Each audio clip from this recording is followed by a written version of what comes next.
我服务会在日本成立2003年2月10月，已经成立为5年了。我哋们会员总150人左右，理监事有47人。当然有办各种活动，举办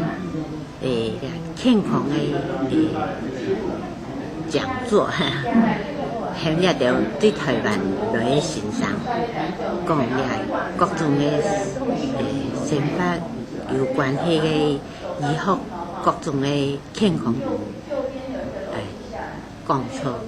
还个办旅行，个办美容，各种活动。你嘛，我准备明